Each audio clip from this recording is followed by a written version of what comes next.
today is an interesting day. I didn't actually think I wanted to actually make this video. Kind of wanted it just to be kind of something that just, I don't know. I think it's like one of those things where I kind of was like, it's what I'm like thinking of. Like I'm thinking it's, if I don't admit that it's there, it'll go away, kind of thing. We don't want this to come off as negative or scary, but it is a little scary. It's a little. It's uneasy. It's uneasy, yeah. and it's. I feel like it's more nerve-wracking for me. Oh, you think it's so good? I think a lot of you guys noticed that we always include the dogs in the vlog, and recently we haven't maybe as much as we typically do. Our sweet Marmar's going through a little something. So which you guys know. Let's just backtrack what Marley's had to do for the past 3 months. She's had to go to the ER 2 times. She's had a thyroid tumor removed. She's also had diabetes. Yeah, she's been diagnosed with diabetes all at the same time. So she became this like giant. You want to sit right here? You can sit right next to us. She's just nervous. There you go. I know you get nervous because you don't know where you're at. Which actually leads me to what's going on. One of the things that they said was that a dog with diabetes generally is very, very common. And Frankie told me this because his dog Sage is going through the same situation. So when I asked the doctor, the first thing I asked about was her cataracts were kind of getting a little bit more visible. I started asking about it because normally when I see cataracts, like it's generally a sign of, sign of a dog or even a human kind of losing their sight little by little. And I started noticing over the course of the last couple months that you're insane. You want to go down? That I started noticing her vision kind of going off a little bit. I started noticing that she was kind of bumping into things, not noticing when we came home, specifically hearing. So that's the other thing, is her eyesight is kind of dwindling a little bit. On top of that, she's having a really hard time hearing. Like I can go like this right in front of her, and her ears won't twitch or anything. If I can go like this to her eyes, they won't move or do anything. I've noticed though, it happens more in the house. Outside, she still bumps into a couple things, but I feel like she's having a situation to where like she can see a little bit more because there's more light coming in. Her sight is, I wouldn't say 100% gone, but it's getting there. And her hearing is definitely it's not as easy for her, I should say. It's not as easy for her to hear anymore. The decline in her eyesight and her hearing has escalated tremendously over the past 3 weeks, and it's just even days. Definitely days. But it's definitely taken a toll on Charles and myself. It's not something that we are sitting here and we want to be like negative about, but it's definitely something that has consumed our minds because it's hard to watch. I mean, it's hard to watch this dog that is just so vibrant and almost annoyed you at the point of running and barking towards the front door whenever you would come home. Yeah, or you couldn't sneak home to get literally anything. In between your legs whenever you were trying to find food into the food bowl. And so it's such a drastic and quick change in Marley that we've seen that it's hard. I think we started noticing things a little bit more. I think I even started filming it in the vlog because I thought it was cute and kind of funny, but we'd come home and I'd show like Marley wasn't even like freaking out. She was not being the Marley bird self. And I thought at first like, oh, that's just Marley. I knew her hearing was kind of good.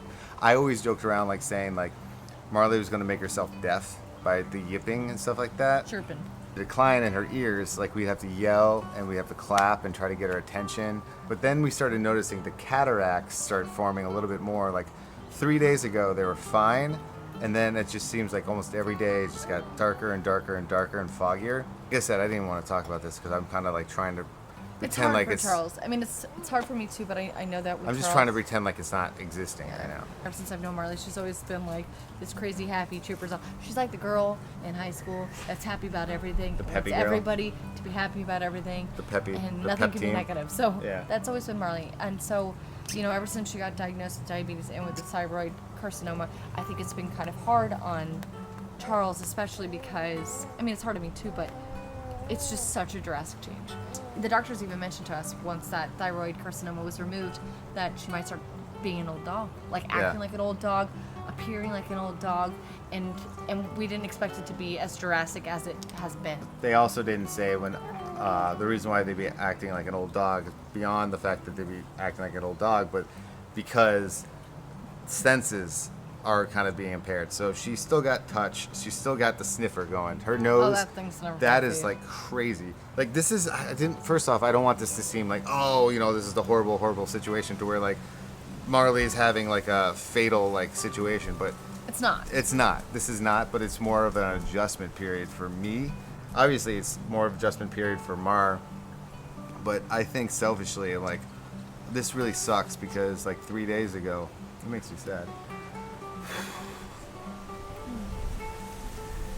3 days ago, like I think about like, she could see. Well, I think it wasn't as drastic as it is. Like it's one of those things like, things are happening, but you don't expect it to happen as fast as it is. Yeah. And I think that's what we weren't prepared for. Is that I'm not kidding. Within like 3 weeks, it's just been from 0 to 100. She's nervous because she doesn't know where she's at. Visually, it's a hard thing to see. Marley's not dying. I want to clarify that. That's not what... This isn't a fatal situation or anything it's just like that. hard to watch. It is a hard thing to watch, the decline of something like that, because Your vision and stuff. Marley is not a fearful dog. She's not a scared dog. Marley would climb up a tree to get a slice of pizza. You know what I mean? Like, over a... She's not fearful. The things that I've been reading with a dog that's going deaf and blind, there's things that I didn't even think about. I don't know if anyone has a dog that's deaf or blind. One of the things that they kept repeating is try not to pick up your dog a lot. I call it the Roomba effect. So she's trying to map out or remap out the house from what she remembers. Like when we move something, like put Remy's toy somewhere, she'll end up like bumping into it because it's not there usually. Yeah, it's almost like she just has to start over. Like Yeah, so she has to start it all over. We're not supposed to pick her up because think about it, if somebody closes their eyes and then get picked up and you're put somewhere else that you're not familiar of, you have no idea where you're at anymore. So like today I was watching Remy and I heard little pitter patters. She's walking up the stairs. She thought she was going the right direction. She's learning though, and I think That's that's the the positive thing, is that dogs are resilient. yeah, they're so resilient and they can get through anything. Like I always refer to Tyson because Tyson had to lose his leg, Yeah. and it was nothing. It never happened, And even Marley, that crazy surgery, like she's resilient. She Yeah. was recovered. She was back to her normal self in a day. But it's just a hard process to watch, and it's been consuming a lot of our time, especially this week in regards to filming. We've noticed we're like, God, we haven't started filming and it's 4 p.m. Yeah, we've been and kind it's not of like because, very lax yeah, on it, like everything. It's not that we haven't tried to do it. It's just that Marley, it is like a full-time job. You have to trying retrain help. her. Yeah, because she's scared and she's running into things, and we don't want her to hurt herself, and we don't want. There'll be times where Marley, I think, feels us, and she'll be standing between her legs, and we don't even realize it because she's so quiet because she's nervous. We've been really focusing on her and trying to make sure that she can adjust well. You had a puppy, you had to train your puppy not to go certain places, go to bathroom in certain places. It's the same thing when Marley started losing her vision. I started noticing, like, she'll stand in front of her door, and then remember we'd open up a door and she'd still be standing there. Yeah. That's when I started like getting a little weirded out. Then you open up and then she kind of bump into it, and I'd always be like, oh, that's Marley just Or being there's goofy. a little step from inside our house to outside. And then she kind And of trip she's on very it. fearful of stepping down, but Yeah. she's learning. It's just, it's a very time-consuming process, like more time-consuming than I was expecting. Yeah. Because I was like, oh, she'll run into a couple of things and, she'll get it. Yeah. But think about it, like if you were blind, like I was just thinking about if I couldn't see for a day, let's just say I couldn't see, could I map myself around And the hear. house? You couldn't hear or see. Yeah, the hearing thing is like, I think that what makes it worse. I think if she was only losing her eyesight, but she still had her hearing, yeah. she would be like doing this with flying colors. She'd be fine. She would be adjusting more easily. If you take a hot shower and And your the mirrors fog, fog yeah. up, I think it's severely like that, where it's like she can kind of see things, but not really. When I take her for And a she can walk, smell. yeah, she can smell. That's the thing. It's like when she's outside, she has orientation because they're a little sniffer. Like when I walk her, like if I didn't tell somebody, I was like, oh yeah, just please be careful. She's deaf and blind. No one would ever know because she's beelines and just knows where to go. Plus, we try to walk in the same area. She's gonna be okay. She's totally fine. I talked to the doctors. The doctor's like, it happens. It doesn't mean it's not like anything else where she's had diabetes. Like people are like, oh, it's a death sentence. It's not a death sentence. Nothing like that. It's just for me seeing Marley who she was or is, I should say, to see these changes. I think the thing that gets me the most is okay, so she was running around chasing squirrels. She could see Remy. She could take somebody's food, and then she can't. God, it upsets me. I know. It's just that part sucks. Because it's not like it's a lazy dog turning into a lazier dog. I just don't like the Marley idea that she turning can't into see us. Yeah. But she knows we're there. One thing that we love about when we can get onto this camera and talk to you guys is that there's many people that have been in the same situation as us, or have had a family member in the same situation, or you have a dog that's going through the same thing, or a baby going through the same thing, or a person going through the same thing. Surgery or something like that. And it really helps us, because that's what we're here for, is to help each other out. Yeah. And it really helps us, because that's what we're here for, is to help each other out. She's still the same Marley. Yeah. It's just that. And she gets excited and chipper, and she just looks Everyone like a little is funny now goofy just girl kind of- right now because her hair's growing back. She's okay. Yeah, because Bye-bye. people have been asking how she's been. You smell? Smell? Remy Yeah. loves Marley. She She always does. tries to find her. Gentle pets. It's because she's tiny, right? Gentle pets. Good girl, gentle. It's a good girl, gentle. Yeah, you little dinosaur. I mean, that's kind of like where we've been the last couple weeks.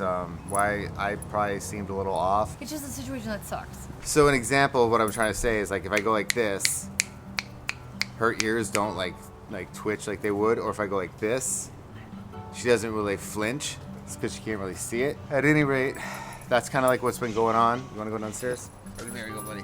I feel better now talking about it. If you guys do have any suggestions or going through this yourself, I would absolutely love suggestions, tips on everything. I feel like I've read a lot about it, and I think I'm doing pretty good as far as letting her just do her thing and just coaxing her in different places, so she remembers it. And I think it's actually been kicking in for her. I hate bringing this kind of stuff up and doing all that stuff. It sucks. It's fine. I just you know those things that you say $1 million dog?